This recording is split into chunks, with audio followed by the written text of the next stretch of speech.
नमस्कार दोस्तों, मैं अमन स्वागत करता हूं आपके अपने YouTube चैनल एजुकेशन अप पे। यह टीजीटी पीजीटी भूगोल प्रश्नोत्तरी का 15वां क्लास है।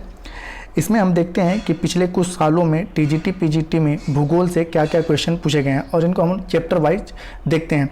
तो आज का जो टॉपिक है वो प्राकृतिक आपदाएं हैं कि इसमें हम देखेंगे कि पिछले कुछ सालों में प्राकृतिक आपदाओं से किन किन क्वेश्चन को टीजीटी पीजीटी और अन्य शिक्षक के एग्जाम में क्या क्वेश्चन पूछे गए हैं। अगर आप चैनल पर नए हैं तो चैनल को सब्सक्राइब अवश्य कर लें तथा इस PDF को प्राप्त करने के लिए आप हमारे टेलीग्राम से जुड़ सकते हैं, जिसका लिंक वीडियो के डिस्क्रिप्शन में दिया हुआ है, या आप टेलीग्राम चलाते हैं तो टेलीग्राम में education hub by Aman sir को सर्च करके ज्वाइन कर सकते हैं। तो चलिए शुरू करते हैं बिना किसी देरी के। तो यहाँ पर पहला क्वेश्चन पूछा गया है कि उड़ीसा के सुपर साइक्लोन अर्थात चक्रवात जो कि 1999 में आया था, उसके पश्चात किस चक्रवात में अधिकतम पवन वेग की गति अधिक मापी गई थी। ऑप्शन है हुदहुद जो कि 2014 में आया था, या नीलोफर जो कि 2014 में आया था, या थाने जो कि 2011 में आया था, या फालिन जो कि 2013 में आया था। तो यहाँ पे इन सभी ऑप्शनों में सही होता है आपका डी फालिन जो कि 2013 में आया था। अब इसके एक्सप्लेन में हम देखते हैं।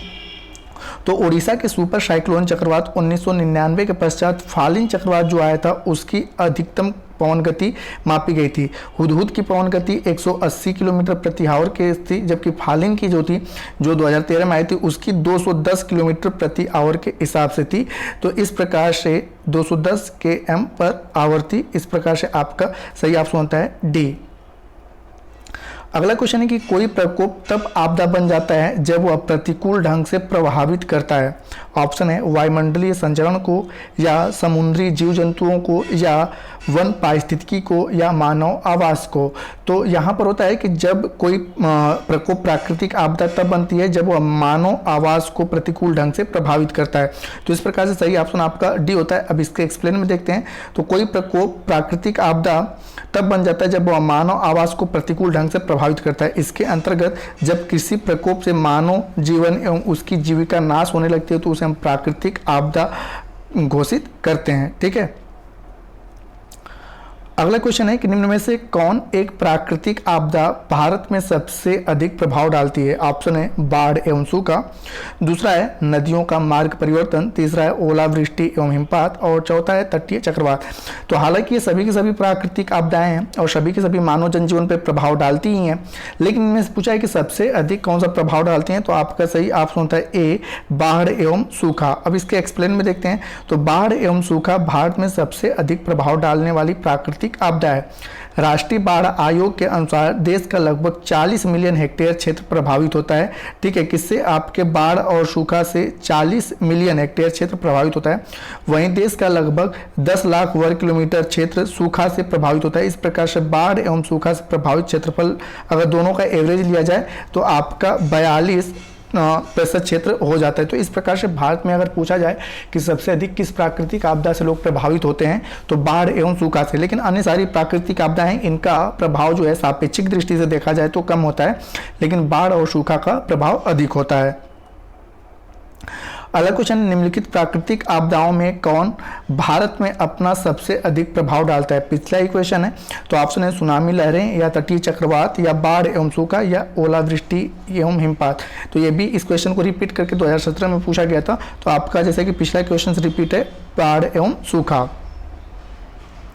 अगला है कि निम्नलिखित युग्मों को में कौन सुमेलित नहीं है। तो यहाँ पे भूकंप का दिन दिया गया, तिथि दिया गया और सामने दिया गया है स्थिति कि कौन सा भूकंप मतलब किस डेट में आया था, तो उसमें से कौन सा सही नहीं है। तो यहाँ पर आपका है कि 11 दिसंबर 1968 को कोयना में जो भूकंप आया था वो 1968 का समय नहीं था, 1967 का समय था। ठीक है, ये 1968 का ना होके 1967 का समय था। और कोयना कहाँ पड़ता है? महाराष्ट्र राज्य में पड़ता है, महाराष्ट्र राज्य में पड़ता है। तो यही एक सुमेलित नहीं है, अन्य सभी आपके सुमेलित हैं। कि 20 अक्टूबर 1991 को उत्तर खासी किस राज्य में पड़ता है? आपका उत्तराखंड में, यूके में। और 26 जनवरी 2001 जो भुज में आया था, ये आपका भुज पड़ता है गुजरात में। ठीक है, और सिक्किम राज्य है ये कि जो कि 18 सितंबर 2011 को आया था। तो यहाँ पे सुमेलित कौन सा नहीं था? ये वाला कि 11 दिसंबर 1968 नहीं है, 1967 है, जो कि कोयना महाराष्ट्र का स्थिति है। तो जैसा कि यहाँ पे लिखा गया है कि कोयना में भूकंप 11 दिसंबर 1967 में आया था, न कि 68 में, जबकि शेष विकल्प आपके सही सुमेलित हैं। और कोयना जो है महाराष्ट्र के सतारा जिला में स्थित है। अगला है कि भारत का निम्न में से कौन सा क्षेत्र सूखा प्रवण है। ठीक है, सूखा प्रवण क्षेत्र को पूछा गया है कि कौन सा सूखा प्रवण क्षेत्र है। तो आपका ऑप्शन आता है तीस्ता घाटी, दूसरा है कि रांची का पठार, तीसरा आता है कोंकण और चौथा आता है रॉयल सीमा। तो यहाँ पे जो सूखा क्षेत्र है वह आपका रॉयल सीमा के अंतर्गत आता है। और रॉयल सीमा, ठीक है, किस राज्य में पड़ता है, तो आंध्र प्रदेश का जो दक्षिणी भाग है, ठीक है, आंध्र प्रदेश के दक्षिणी भाग जो है वो रॉयल सीमा के अंतर्गत आते हैं। ठीक है, तो यही सबसे अधिक सूखा क्षेत्र है। अब एक्सप्लेन में देखते हैं, तो दिए गए विकल्पों में से रॉयल सीमा क्षेत्र भारत का सूखा प्रवण क्षेत्र है। सूखा प्रवण क्षेत्रों में वर्षा की परिवर्तितता 25% तक पाई जाती है। अगला क्वेश्चन है कि वर्ष 2004 में हिंद महासागर की सुनामी के समय भारत के निम्नलिखित स्थानों में से किसके पास मैंग्रोव की प्राकृतिक अग्रिम पंक्ति सुरक्षा नहीं थी। ऑप्शन है तमिलनाडु में नागापट्टिनम, दूसरा है ओडिशा में भितरकनिका, तीसरा है तमिलनाडु का पिछावरम और चौथा है तमिलनाडु का मुथुपेट। तो यहाँ पर जो है कि किसके पास मतलब मैंग्रोव वन जो होते हैं वह तटवर्ती क्षेत्रों में पाए जाते हैं और यह क्या करते हैं कि लहरों से तटवर्ती क्षेत्र को कटान से बचाते हैं। तो जितने भी भारत में सबसे अधिक मैंग्रोव वन जो पाया जाता है वह पश्चिम बंगाल में पाया जाता है, फिर उसके बाद आपका गुजरात राज्य में पाया जाता है, फिर उसके बाद आंध्र प्रदेश राज्य में पाया जाता है। और मैंग्रोव वन की बात की जाए तो भारत के 9 तटवर्तीय राज्य हैं और 9 तटवर्तीय राज्यों में मैंग्रोव वन पाए जाते हैं और यह सागरीय लहरों से भूमि की कटान को रोकते हैं। ठीक है, कि भूमि कटान से बचाते हैं। तो यहाँ पूछा गया कि कहाँ पर अग्रिम पंक्ति में मैंग्रोव वन की प्राकृतिक सुरक्षा नहीं थी। तो आपका सही ऑप्शन होता है कि तमिलनाडु में नागापट्टिनम। ठीक है, अब इसके एक्सप्लेन में देखते हैं। तो यहाँ पर एक्सप्लेन में है कि वर्ष 2004 में हिंद महासागर की सुनामी के समय तमिलनाडु में नागापट्टिनम में मैंग्रोव वन प्राकृतिक अग्रिम पंक्ति सुरक्षा नहीं थी। तमिलनाडु में पिछावरम, मुथुपेटी, तूतीकोरिन, कोडाईकराई जो कि पॉइंट कैलिमर के नाम से जाना जाता है, चतर आदि में मैंग्रोव वन पाए जाते हैं। भारतीय वन स्थिति रिपोर्ट 2019 के अनुसार नागापट्टिनम में 3.05 वर्ग किलोमीटर क्षेत्र में मैंग्रोव वन पाए जाते हैं। भितरकनिका ओडिशा के केंद्रपाड़ा जिले में है और केंद्रपाड़ा जिले में 201.49 वर्ग किलोमीटर क्षेत्र में मैंग्रोव वन पाए जाते हैं। अगला है कि 26 दिसंबर 2004 को सुनामी से भारत का कौन सा भाग पूर्णतः सागर में डूब गया था। ऑप्शन है इंदिरा पॉइंट जिसको हम लोग पिग्मिलियन पॉइंट के नाम से जाना जाते हैं, दूसरा है टेरेसा, चौथा है को माल्टा और अगला है आपका कटचाल। तो यहाँ पर आपका सही ऑप्शन होता है ए इंदिरा पॉइंट जो कि भारत का सबसे दक्षिणतम पॉइंट है, जो कि कार निकोबार में 6 डिग्री 4 मिनट उत्तरी अक्षांश पे, ठीक है, 6 डिग्री 4 मिनट उत्तरी अक्षांश पे स्थित है। और 2004 में जब सुनामी आया था तो यह पूर्ण रूप से डूब गया था। अब इसका एक्सप्लेन में वही है कि भारत के दक्षिणतम बिंदु का नाम इंदिरा पॉइंट है। यह ग्रेट निकोबार द्वीप में स्थित है जो कि अंडमान निकोबार द्वीप समूह का एक भाग है।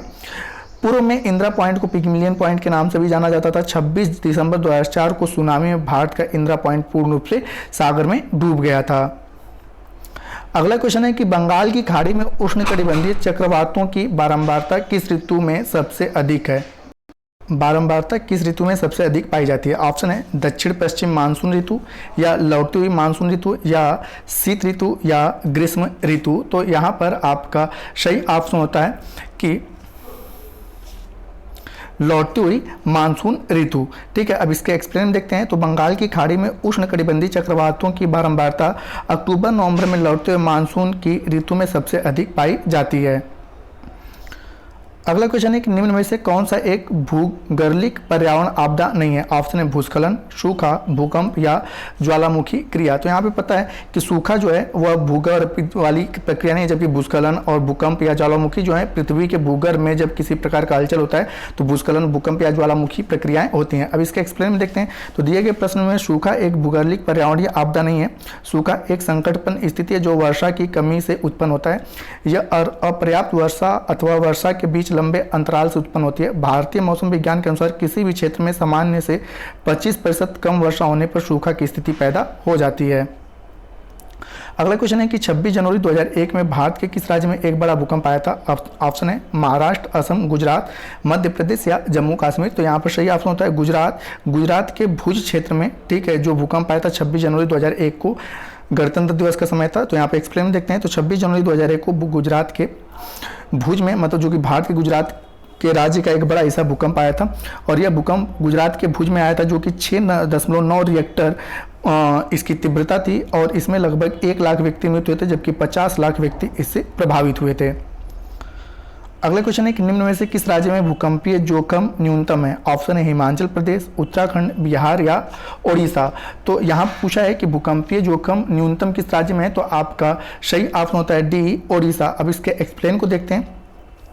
तो ओडिशा में भूकंपीय जोखिम न्यूनतम है। भूकंप वैज्ञानिकों के अनुसार भारत को 4 भूकंपीय क्षेत्रों में विभाजित किया गया है, जैसे कि पहले के 5 भूकंपीय क्षेत्र थे। पहला ये था सेक्टर 1। तो अब हालांकि कुछ वह क्षेत्र थे जहां पे बिल्कुल भूकंप नहीं अनुभव किया जाता था, लेकिन आपने पता है कि वर्तमान समय में लगभग भारत के हर एक क्षेत्रों में भूकंप का अनुभव किया गया है। तो इसलिए सेक्टर 1 को सेक्टर 2 में मर्ज कर दिया गया। तो सेक्टर 2 जो है अल्प तीव्रता वाला क्षेत्र है, जबकि सेक्टर 3 मध्य तीव्रता वाला क्षेत्र है, सेक्टर 4 जो है गहन तीव्रता वाला, और सेक्टर 5 अति प्रचंड तीव्रता वाला क्षेत्र है। तो ओडिशा राज्य जो होता है वह सेक्टर 2 के अंतर्गत आता है। हिमाचल प्रदेश, उत्तराखंड जो है सेक्टर 5 के अंतर्गत आते हैं, और बिहार जो है इसमें 3, 4 और 5 तीनों आपके आ जाते हैं। तो इस प्रकार से सबसे अच्छा ऑप्शन होता है डी वाला, कि ओडिशा। इस सेशन का अंतिम क्वेश्चन है कि वर्ल्ड वेदर वॉच यानी कि WWW कार्यक्रम पूर्व सूचना से संबंधित ऑप्शन है तापक्रम एवं वर्षा से, या बाढ़ एवं सूखा से, या उपरोक्त दोनों से, या उपरोक्त में से कोई नहीं। तो यहाँ पर सही ऑप्शन होता है तापक्रम एवं वर्षा से। अब इसके एक्सप्लेन में देखते हैं। तो वर्ल्ड वेदर वॉच कार्यक्रम तापक्रम एवं वर्षा के पूर्व सूचना से संबंधित है। वर्ल्ड वेदर वॉच की स्थापना वर्ष 1963 में चौथे विश्व मौसम कांग्रेस के दौरान हुई थी। यह विश्व मौसम संगठन का एक महत्वपूर्ण कार्यक्रम है, जिसके द्वारा सदस्य देशों को मौसम और उससे संबंधित पर्यावरण की सूचना प्रदान की जाती है। तो दोस्तों ये रहे आपके प्राकृतिक आपदाएं, जो कि TGT PGT में आपके क्वेश्चन पूछे गए थे। उम्मीद करता हूं कि आपको यह वीडियो पसंद आया होगा। वीडियो पसंद आया हो तो वीडियो को लाइक करें, कमेंट करें तथा अपने दोस्तों के साथ शेयर करें, और चैनल पर नए हैं तो चैनल को सब्सक्राइब अवश्य कर लें।